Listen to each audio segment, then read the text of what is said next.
Hey guys, Ryan Gresham here. This Gun Talk Nation podcast was actually recorded a few weeks back before this coronavirus craziness happened. That's why we didn't really talk about it in the podcast. Hope everybody's doing okay out there.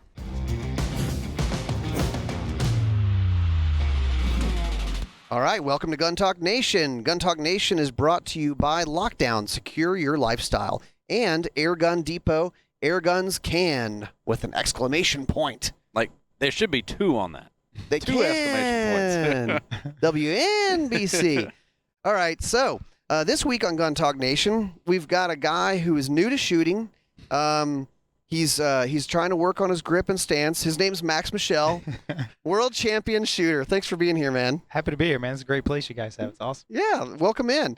So Gun Talk Nation, this is early on in the development of the show, but basically Gun Talk Nation is we bring in different folks from the gun world, shooting world, and we just tell stories and talk about whatever. So, Well, he's like, let's get some accolades out there. should we tell him about? I mean, like the what Max has 7-time done? world speed shooting champion. So yes. So Max, I mean, you can tell us about yourself, but basically, you're a speed guy. You're a pistol guy.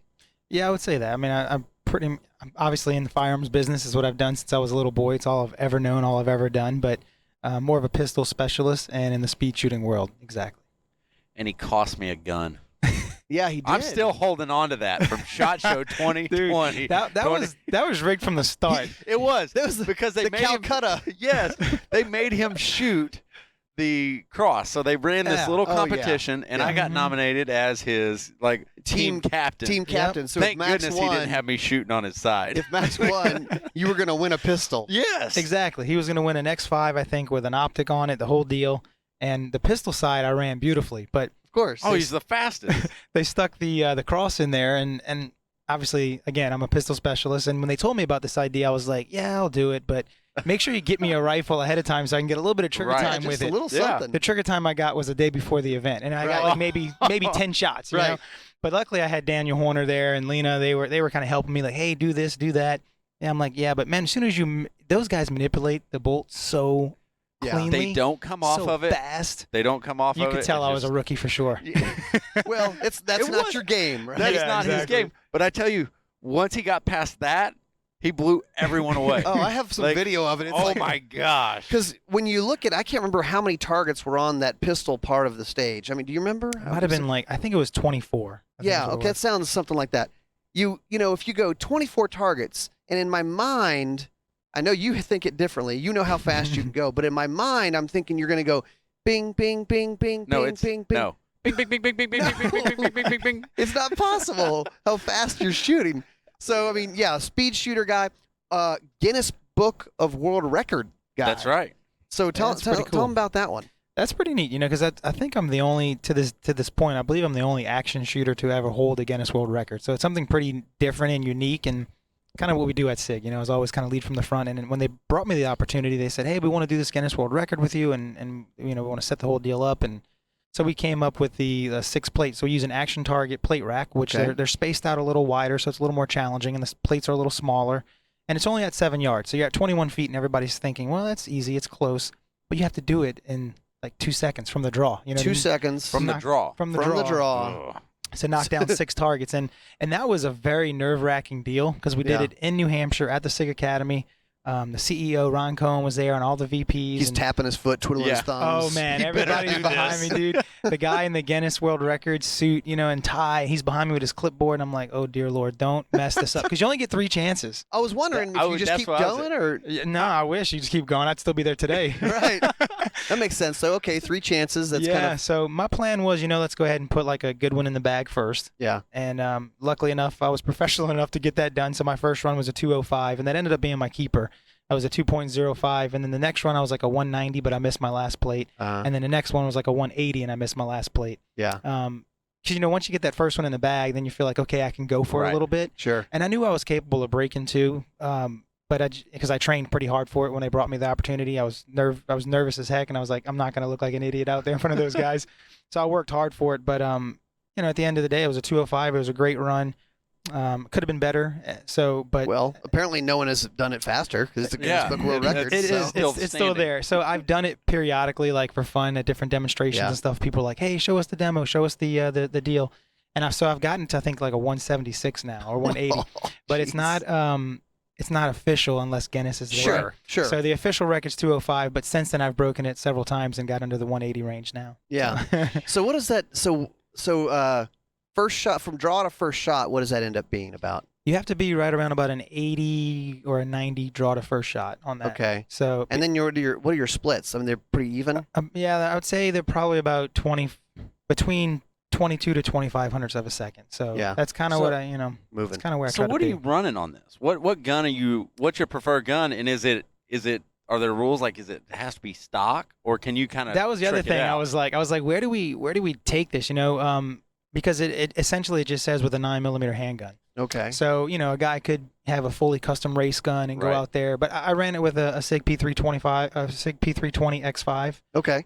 It's a gun that I've been really, really passionate about since it came out many years ago, and that was part of the process of I wanted to help get this gun on the map. What do Right. we do differently? Yeah. So I started shooting matches and winning national championships, setting world records, and then of course the Guinness record, and that kind of got us noticed. And then I'm not saying it's because of that, but eventually we ended up winning the Army contract, and then it just kind of Now blew was up. that Snowballed. iron sights or red dot? I ran it with a red dot. Okay. At SIG now we're doing a lot of red dots. Oh yeah. It's the red dot revolution. You got it. You got Tom it. Taylor would be so happy I say that. I didn't know if I could say it on the air. 'Cause TM. I don't know how much promotion I can do for SIG here, but yeah, absolutely, man. The Red Dot Revolution, it's taken over, and it's just something, again, and we'll get into it more, I'm sure, but I've been shooting red dots on a pistol for almost 30 years, Yeah. and people hear that and they're like, what? I didn't even know that was a Yeah, thing. Right. But it's Yeah, you've just seen the full evolution of it. yeah, exactly. And so it's just starting to kind of take over. But so again, we did it. It's kind of a big deal for us at SIG. The optics, they're great optics. It's not just something we're putting our name on. It's something that we're proud of and we're manufacturing. And it's a great product. So I wanted to do something with our gun, our optic, our ammo. Yeah. And so I shot factory SIG ammo for that event as well. And yeah, it went well. So That's awesome. the regular guy can go out and buy this gun, world record holding gun. That's true. Absolutely. I mean- absolutely. I mean- yeah, totally. That's it. You don't need all this speed. All you need, it's very simple. You get the gun with the optic and the ammo. And 50,000 You- rounds. You do about 100,000 rounds over 2 decades, and you probably still won't be faster than Max. How many rounds do you shoot a year? Now I don't shoot as much. I'm 38 years old, I think now, and have a few kids, married, a lot of things going on, Yeah. and work for 12 different companies. There's so much happening. But I still try to get about 75,000 to 100,000 a year in. That's a lot of rounds, dude. Man, that was a And time. that's practice. Yeah. That's not going out the range just plinking. Talking Oh, yeah. practice. No, it's We're work. talking practice. Talking practice. It's absolutely work, guys. I tell you, I love what I do, but I take it very seriously. And I think that's why I'm sitting here in front of you today, and I'm still here. 20 years as a pro, 10 years in the Army, 10 years at SIG. I think I'm still here and still relevant because I treat it as a profession and I work hard at it. I don't just go out and Well, and have fun. If yeah, you you ever, can't like- swing it. Yeah. and his workout routine is absolutely ridiculous. Yeah. Well, it it it's not. reminds me. You have a personal trainer, I do. and he works at it. It reminds me of what you saw in golf. There were a lot of professional golfers that were super talented and doing great, and for a long time it was like, don't work out because it'll mess up your flexibility and all this stuff. Biomechanics and everything else. I think Yeah. Tiger Woods was kind of one of the first Yeah, ones I that think he was a said, pioneer of that. "No, yeah. I'm going to go work out and be really fit." And Like, that's how you stay in the game. yeah, and, long. and you're seeing they're like, "Whoa, okay, he's But don't tell Rob Latham. that. Rob. Like- he's couple a, knee he has a replacements, different hip work. replacement. he's yeah. bionic. He's now. on his Yeah. way. Yeah, he's bionic. He doesn't have to work out. Yeah. All right, I got to do a quick break here to pay the bills. So Gun Talk Nation this week, it's brought to you by Caldwell. Caldwell's AR 500, easy to see, easy to mount steel targets are ideal for competition, training, and recreation. Targets are made of AR 500 hardened steel, withstand thousands of rounds of both handgun and rifle rounds, 3,000 feet per second, up to 3,000 feet per second, and are available in 7 sizes. Visit CaldwellShooting.com to outfit your range, and don't forget your E-Max Pro Hearing Protection to ring steel, not your ears. CaldwellShooting.com. And also Airgun Depot. Airgun Depot, your source for airgun deals, new product releases, reviews, world of BB guns, pellet guns, airsoft guns, all kinds of stuff. Air guns, Air guns. they're pretty neat. You can find out more at airgundepot.com. Find out what air guns can do. They can do a lot. Yeah. And we got one on the table, actually. It's a SIG P365 BB gun. Yes. And, this is a podcast, but we do film it. So if you ever want to tune in and see what the heck's going on with your eyes, YouTube, Facebook, Roku, all those places.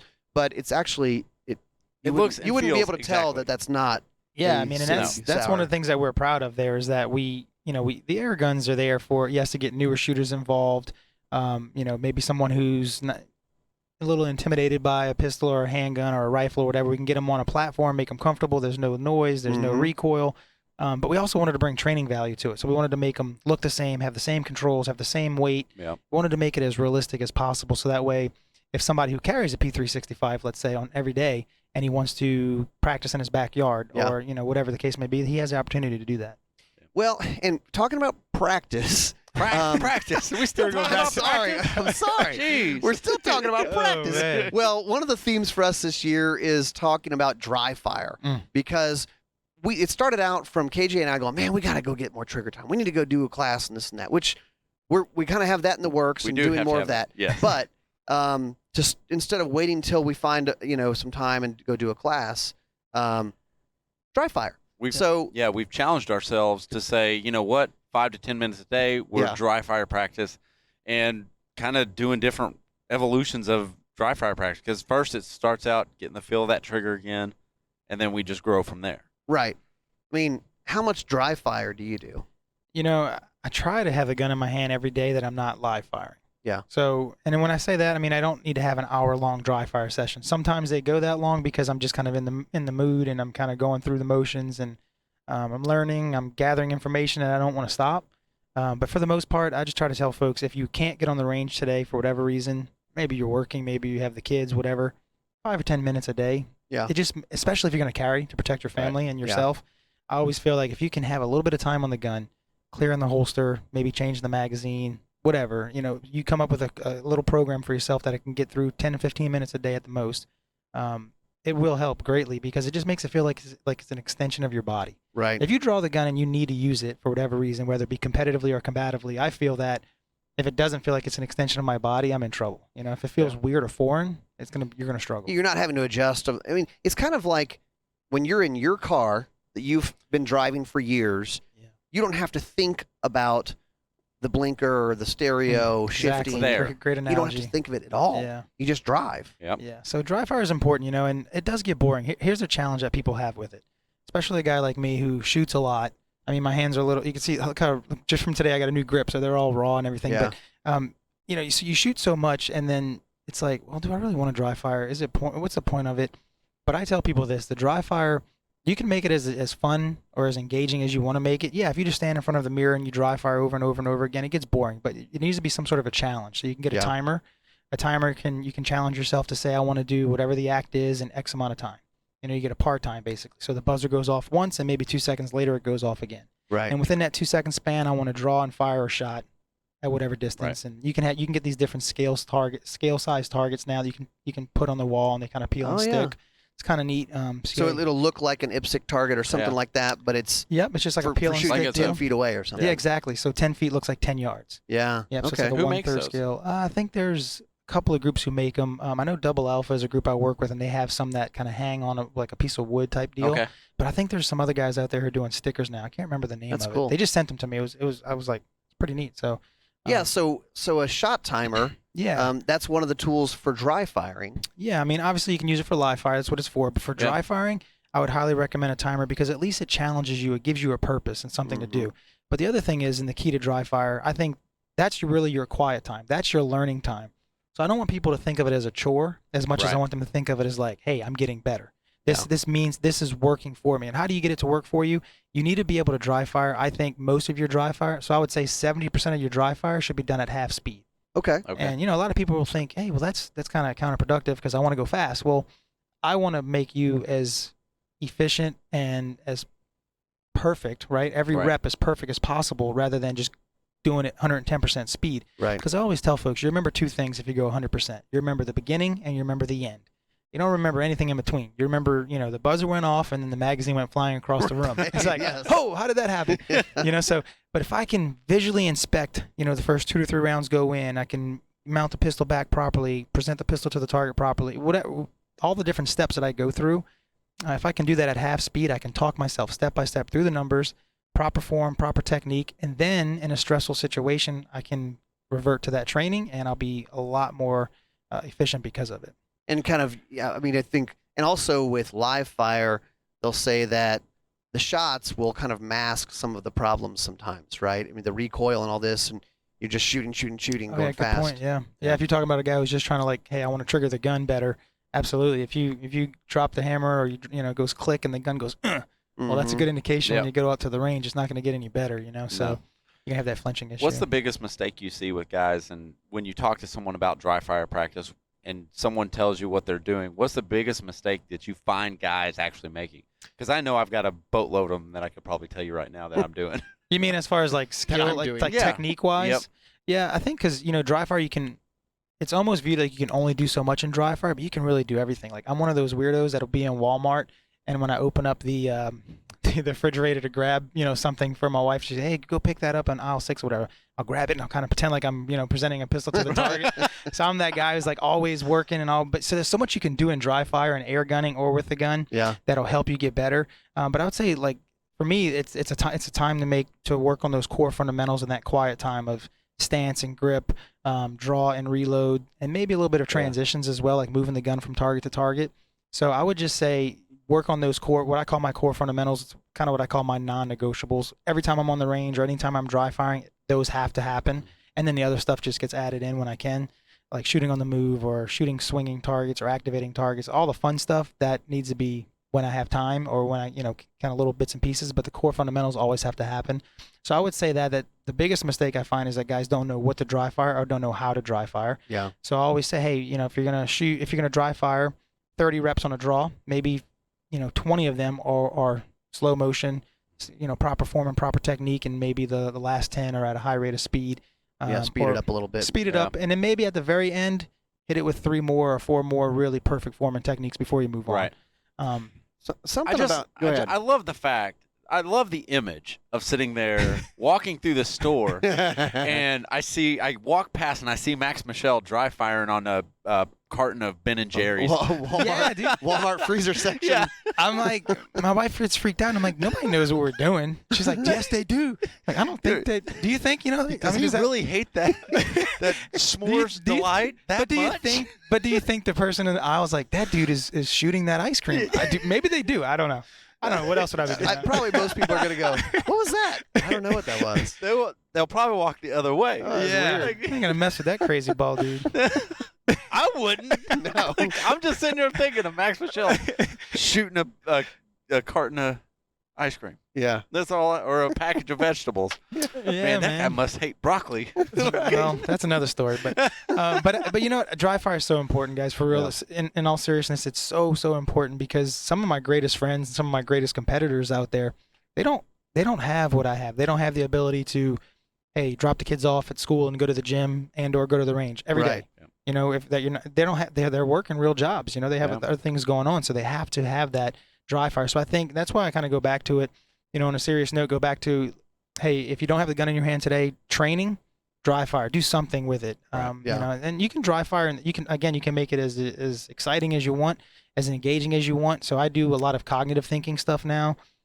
Color blinks this, you got to do that. Okay. Or somebody yells out a certain thing, then you have to do something opposite, something that makes you think through the dry fire as well.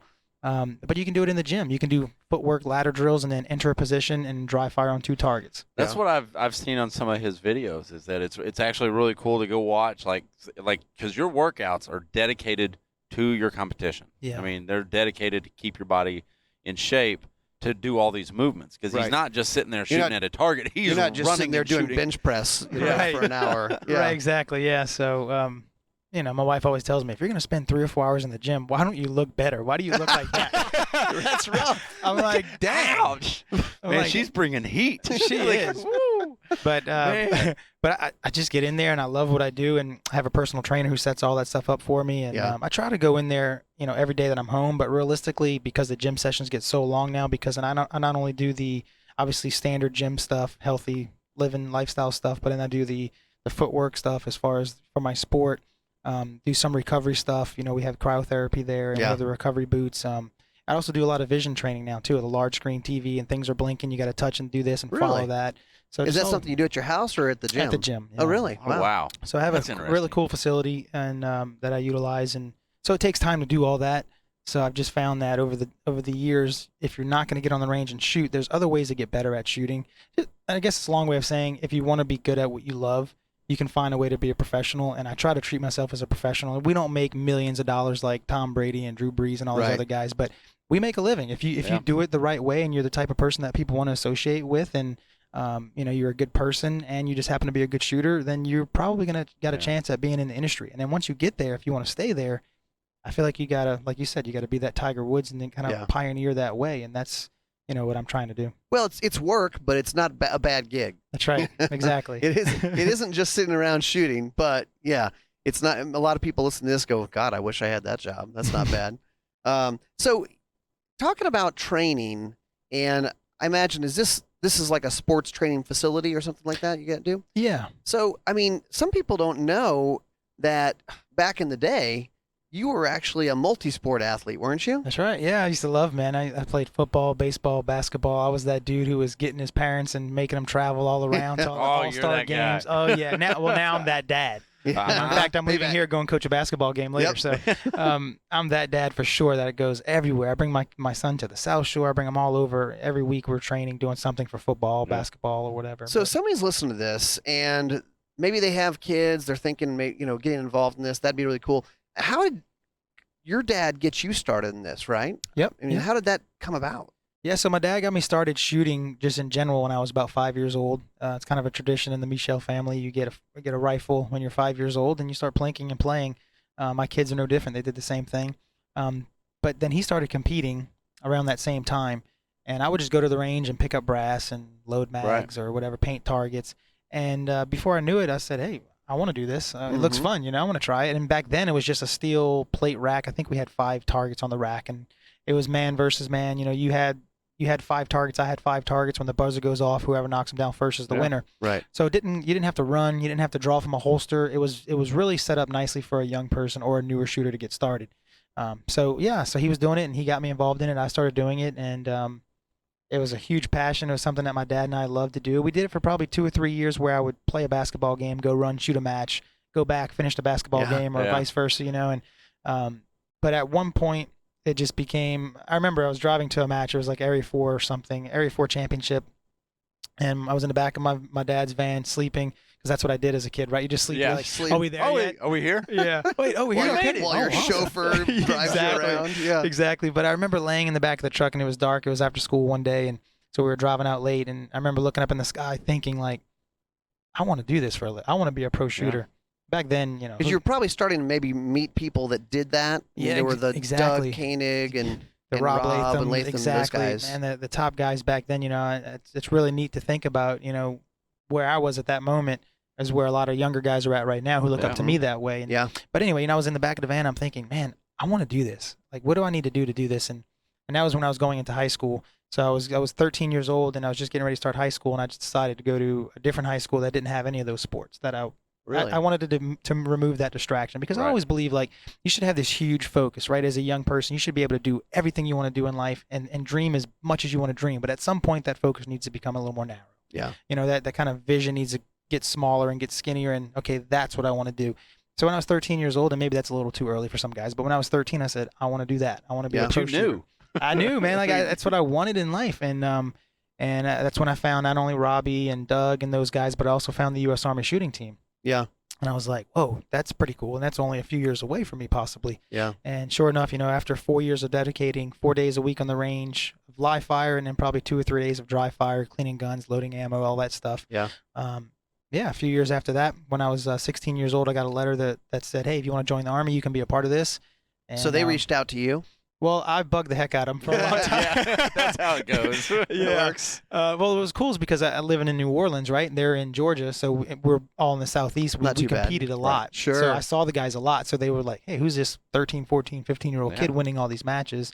Because I started winning, started winning at the higher levels against grown men when I was 15 years old, Yeah. competing against the Army guys and winning. And so I got noticed, and so that's kind of how we came about. But on my 17th birthday, I swore in both parents' consent, and 6 Wow. days after high school, I was gone. But that's that. So my dad got me started shooting at a very young age, and got really focused on what I wanted to do. And you have all these things that you want to do in life, but at some point you need to pick that's the one, and that's what I chose to do. But kind of going back to what you're saying, I mean, getting younger kids involved in shooting, to me, it was a way of life. It was Yeah, a way for me and my dad to travel everywhere, go to all these matches, meet all these amazing people. And I matured very, very quickly because you are solely responsible of what comes out the end of that muzzle. Right. You were given that responsibility. And, we've talked about this before on Gun Talk Radio and other places that a lot of times kids, and kids is just a general term, but, young people will actually rise to the occasion. They're actually, when they're given that responsibility, and I mean, we've even heard it from parents, even like single moms who say, I don't know anything about this, but he wants to do it. And what they discover, if they can get with some people to kind of help them along the way, introduce them, they're going, wow, he's really excelling in this. Yeah. I mean, you go to a lot of matches, and there are youth shooters at all these matches too, right? A lot of them matches. Yeah. So we have some youth shooters now, and I mean, because I can take it from my point of view, is getting my son out there. So I have two boys. My little girl's still a little small. She's 8 right now, and she shot a little bit, but she's full-time dance, travel, all the whole craziness of that. Yeah. But my boys, they Max Michel's a dance dad. no, not even close. Not even close, dude. Tutus and Oh tap man, shoes. I go to the competitions, but I look at my wife. I'm like, you guys are crazy. Y'all running here and there. It's like it's too dramatic for me. But anyway, Don't get them started. yeah, don't get me started. It's a whole nother topic. But so on the pistol side of stuff with my boys, it's awesome because my older boy, I started him actually younger. Mm-hmm. He's 14 now, but I started him when he was probably like 8 or 9 competing, Okay. and he did really well. But my younger boy, I feel like they're all different. I guess is what I'm getting at because Yeah. my younger boy was a little more immature, and I was worried about him, but I almost didn't give him the credit. I was like, you know Right. what? He's too young. He's too immature. He's still fighting and yelling at the basketball game and all that stuff. Yeah. But then I just said, when he's 10 years old, let's give it a shot. And it was really neat how, like you said, how it's like you give them that, that power, and they're like, whoa, okay, their responsibility. They take it serious. They take it seriously Yeah. because Yeah. my little guy, who is not super mature, on the range, I was really surprised. That's awesome. It was awesome to see Didn't that give growth enough in him. credit. That's I didn't give him cool. enough credit, right? I Yeah. love seeing that growth in him. It's Yeah. really, really cool. That is cool. So somebody's listening and they're thinking, man, I would love to get my kid into doing this, or maybe they shoot and they're going, hey, if I can get my kid shooting, maybe I get to go to more matches or whatever. Got it. I mean, where to start? Where somebody goes, where do I start with this? Yeah, so I would say first go to your local gun range, whatever's local to you there, and ask around. Ask some of the guys. If you're living wherever you're living, you can go to uspsa.org. Okay. It's the organization that I compete in mostly. You go there, you type in your zip code, and it'll pop up with all these clubs in your area, and you can just put out a blanket email to all those match directors and say, hey, this is what I'm thinking of doing. This is what I would like to do. What do we have in the area? And Yeah. they're going to be more than happy to open up their arms and say, hey, come on in. We have this for you. Don't even buy anything yet. Yeah. You can try all these things That's and see what you think. That's cool. But I would definitely recommend going to those clubs or going to your local range and asking around and seeing what they have locally, because the gun community is just a good group of folks, and they're always wanting to help out. So welcoming. Yeah, Absolutely. because I know for a lot of us, you go, but I've never been to a match. I'm not really even sure how to do this. I don't want to screw it up or look dumb. Yeah. But they're pretty like they want people to show up, right? That's right. Yeah, we want Yeah, they we wanna want more. help. Yeah, Yeah, we They're want more growing our people. sport. That's right. We want more people. Well, Max, thanks for being on with us. This was easy, man. This is fun. I I know. told you it'd be easy. I know. We just throw the softball questions up, and Yeah, it's man. easy. All right, so that's it for this week on Gun Talk Nation. Thanks for tuning in, and We hopefully done. we'll be back next week. With any luck.